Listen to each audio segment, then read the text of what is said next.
একদিন এই কাজগুলো করে কিন্তু পুরো রমজান মাস ফ্রিতেই কাটাতে পারবেন, ইজিতেই কিন্তু ইফতার এবং রান্না শেষ করতে পারবেন। আজকের ফুল ভিডিওটি দেখুন আমি কি করে রাখছি। অবশ্যই এই ভিডিওটি আমার আগেই দেওয়া উচিত ছিল, তবে আমি সময়টা ক্যাপচার করতে পারিনি বিধায় আমার এই ভিডিওটা দিতে একটু লেট হয়ে গেল। আমি এখানে প্রায় 2 কেজির মতো টমেটো ধুয়ে পরিষ্কার করে পানি ঝরিয়ে 4 টুকরো করে কেটে নিয়েছি। আর আমি প্রত্যেকটা খাবারে কিন্তু টমেটো দিতে পছন্দ করি। টমেটো দেওয়া রান্নাগুলো কিন্তু আমার কাছে ভালো লাগে, তাই সারা বছরই কিন্তু আমি এই টমেটো ফ্রোজেন করে রাখি এবং ভালোবাসি টমেটো দিয়ে তরকারিগুলো। এভাবে একটা স্টিলের প্লেটে বা স্টিলের ট্রেতে করে আমি ডিপ ফ্রিজে রেখে দিলাম। আর এদিকে কিছুটা কাঁচামরিচও কিন্তু বরফ ছাড়িয়ে নিয়ে আমি ডিপ ফ্রিজে রেখে দিলাম। এই কাঁচামরিচও কিন্তু আপনি যখন ইউজ করবেন একেবারে বরফ সহ তরকারিতে দিবেন, মনে হবে টাটকা কাঁচামরিচই দিয়েছেন, কোনো সমস্যা হয় না। এখানে আমি কিছু মটরশুঁটি এনেছিলাম, এখানে 3 কেজির মতো মটরশুঁটি ছিল, এগুলো বেছে নিয়েছি। বেছে ধুয়ে ঝরা দিয়ে এখন একেবারে শুকনো শুকনো করে নিয়ে এখন একটা বয়মে ভরে নিচ্ছি। এটাও কিন্তু আমি ডিপ ফ্রিজে সংরক্ষণ করব। এই মটরশুঁটিটা কিন্তু আমি খুবই পছন্দ করি। তেহারি, বিরিয়ানি বা সাদা পোলাওয়ের সাথে মাছ ভুনাতেও ভালো লাগে। মুরগির মাংস, গরুর মাংস, খাসির মাংস সব কিছুতেই কিন্তু মটরশুঁটিটা একেবারে অতুলনীয় স্বাদ বাড়িয়ে দেয় খাবারের। আর এটা সারা বছর সংরক্ষণ করে এভাবে রেখে খেতে পারবেন, কারণ সারা বছর কিন্তু এই সবজিগুলো আমরা পাই না।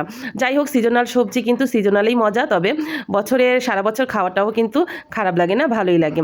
তো আপনারা চাইলে এভাবে করে রাখতে পারেন। আর এভাবে সব কাজগুলো আমি আগিয়ে রাখছি যাতে রমজান এই যে রোজার ভিতরে আমার যাতে কোনো প্রবলেম না হয়। আলহামদুলিল্লাহ হচ্ছেও না, সব কিছু আমি এভাবে গুছিয়ে রেখে দেওয়ার কারণে কিন্তু আমার কোনো কাজ এলোমেলো হচ্ছে না এবং খুব সুন্দরভাবে আমার এই রমজানটা কাটছে। কারণ এই রমজানে আমি খুবই ব্যস্ত, আমি নতুন একটা কিছু করতে যাচ্ছি, ইনশাআল্লাহ আপনাদের সাথে শেয়ার করব, আস্তে আস্তে শেয়ার করব। সবাই আমার জন্য দোয়া করবেন।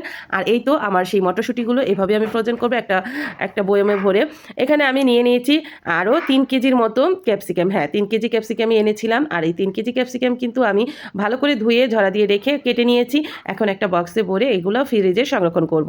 আর ক্যাপসিকামের এটাই কিন্তু সিজন, এখন একটু কম দামে পাওয়া যায়, কেজিতে 50 টাকা 60 টাকা কেজিতেই কিন্তু পাওয়া যায়। আর সিজন ছাড়া অসিজনে কিন্তু এই ক্যাপসিকাম ছোট্ট একটা ক্যাপসিকাম আনতে গেলেই কিন্তু 50 টাকা 60 টাকা লাগে।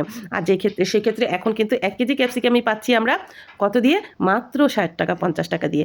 সেক্ষেত্রে আমি প্রতি বছরই এই সময় কিন্তু কিছুটা ক্যাপসিকাম আমি এভাবে করে ফ্রোজেন করে রাখি এবং সারা বছর খাই। কারণ ক্যাপসিকাম কিন্তু চাইনিজ আইটেমে বা চাউমিন, নুডলস, পাস্তাতে সব কিছুতেই কিন্তু ভালো লাগে এই ক্যাপসিকাম। কয়েকটা লাল ক্যাপসিকামও ছিল, আমি সাইডে টুকরো করে সুন্দর করে রেখে দিলাম। এগুলো কিন্তু অনেক রেসিপিতে ইউজ করব এবং আপনাদের সাথেও শেয়ার করব কিভাবে আমি ফ্রোজেন সব খাবার দাবার ইউজ করি।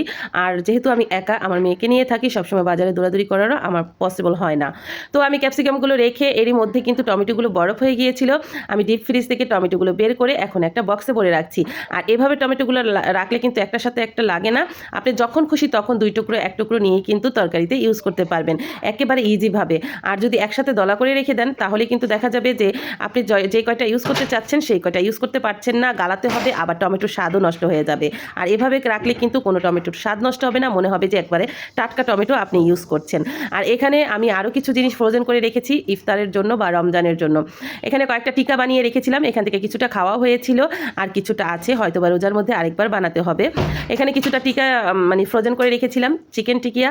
আর এখানে মুসুরি ডাল এবং খেসারি ডাল একসাথে করে ভিজিয়ে বেটে রেখে দিয়েছিলাম, সেটাও কিন্তু ইফতারের কিছুক্ষণ আগে বের করে আপনি ভেজে নিতে পারবেন, পেঁয়াজ মরিচ সব কিছু দিয়ে সুন্দর করে ভেজে নিতে পারবেন। প্রতিদিন ডাল ভিজিয়ে ভাঙানোর ঝামেলার চাইতে এভাবে একবারে করে রাখবেন, দেখবেন যে সারা মাসের কাজটা আপনার সহজ হয়ে যাবে এবং ইফতারের কাজটাও আপনার সহজ হয়ে যাবে, ইফতারের সময় আপনার কোনো ঝামেলা মনে হবে না।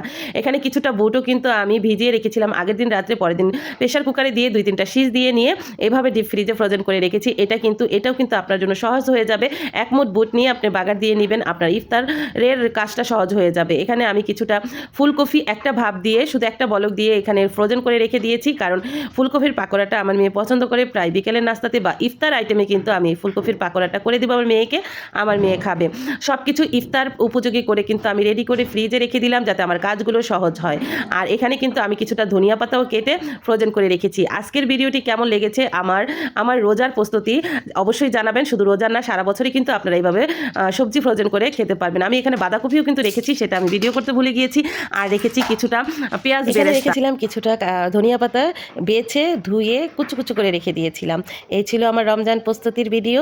সবাই হয়তো অনেক আগেই ভিডিও দিয়ে দিয়েছে, আমার ভিডিওটা দিতে লেট হয়ে গেল। ভিডিওটি ভালো লাগলে অবশ্যই একটা লাইক কমেন্ট শেয়ার করে দিবেন আর আমার চ্যানেলের সাথেই থাকবেন। আজকের মতো বিদায় নিচ্ছি, আসবো নতুন কোনো ভিডিও নিয়ে। আল্লাহ।